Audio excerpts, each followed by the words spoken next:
We're in the central market of Fortaleza here in Brazil. And what can we see here? It's quite large. It's full of stores selling various things like hats, bags, leather-made stuff, clothes. Let's go take a closer look. Many clothes, but mostly summer clothes because here it's always summer. Something like 30 degrees. 30 degrees year-round. We're very close to the equator, so hats for about, say, £3 or maybe around $4. And over here you've got clothes you can, well, that should be original, but I don't think they're very original. I don't think it's Adidas. It's mostly sort of imitation. Here you've got loads of toys. And shorts. What I've noticed, the quality of the clothes isn't that amazing, and it's mostly sort of fake brand, I like it. But it's cheap for sure. It's the kind of clothes that I like.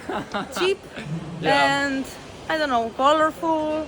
You can get swimming trunks for about $6, maybe £5, and here all sorts of clothing related to the place. I really like this stuff. They have prints, stamps related to here the northeast of Brazil, and here there's clothes for women.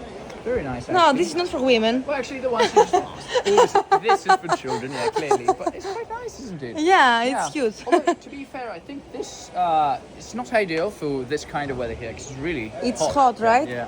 Sandals here and shoes from leather, right? Leather made, hopefully, yes, hopefully. Here, dresses. Very nice dresses, actually. Yeah. I can't see the prices here, but I'm guessing they're going to be around $10 maximum, I guess. I never use this kind of long dresses, but I like them.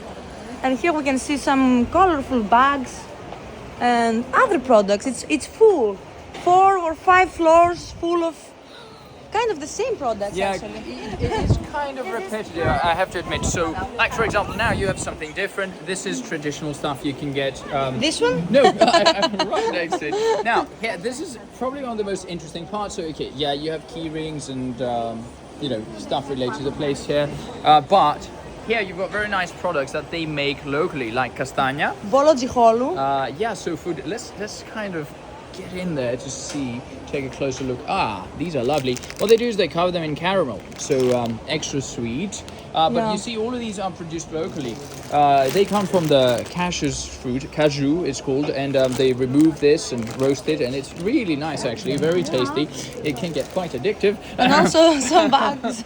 Yeah, we have eaten a lot of cashews. Yeah, cashews, yes, they're produced locally, quite cups cheap. and other stuff here. Yeah, another nice thing is cachaça. Let's go take a closer look. Right, so this is cachaça. It's like a local drink. It reminds me of aguardiente in Colombia and other parts of Latin America. But anyway, it's like a drink that they make out of sugarcane, and it's the principal ingredient of a caipirinha, which is a national drink here. So, for example, you can see all sorts of different flavors here, where in some of them, for example, they add honey. This is called meladinho. It's cachaça with honey. It looks delicious. All of these drinks, it's all cachaça. Cachaça, and they add various things like cinnamon, they add coconut, chocolate, all sorts of flavors you can find here. This is corn actually, milho, corn, kaju. So this is the fruit that they make cashews out of, or they take the cashews from and process it later. Jambu is very interesting. This is a flower. Yeah, well, it's a fruit, yes, indeed, that makes you go a bit numb, and it's very interesting.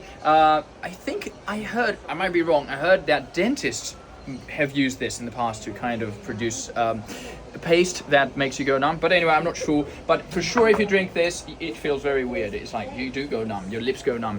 Anyway, very interesting. Genipapu is...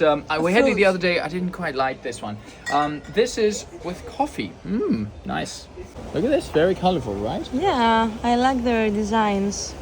Wallets, bags, clothes, blankets, everything. And I remember we have been in another market and we tried some fruit. I think that might be here. It might be in the basement. We'll check it out in a second. So these are called kanga. People here don't use beach towels. They use this very thin piece of cloth, which they call kanga. And they're quite cheap actually, like 5 to 7 quid, let's say. Some of them have really nice designs. And suddenly here we can see a different kind of store inside the market. Yeah, it looks quite more modern compared with the rest of it, right? Yeah, really nice. Lovely, isn't it? Mermaid. Do you want one of these? No. Can we get one for me, maybe? Yeah. We came to the ground floor and we can hear something called forró. It's a traditional, typical music here in this region in Brazil, the northeastern part of Brazil. Now we see more of the same that we saw in the other floors. But yeah, it's a nice place, you know, definitely worth a visit if you want to do a bit of shopping. Yes, and this we've seen quite a bit all around Brazil, in Rio, in other places. They often place these ladies on Windows. yeah, on windows, and you just see them kind of waiting. It's like they're staring at you. Yeah. Sometimes they look very realistic, and you think, oh, who's that?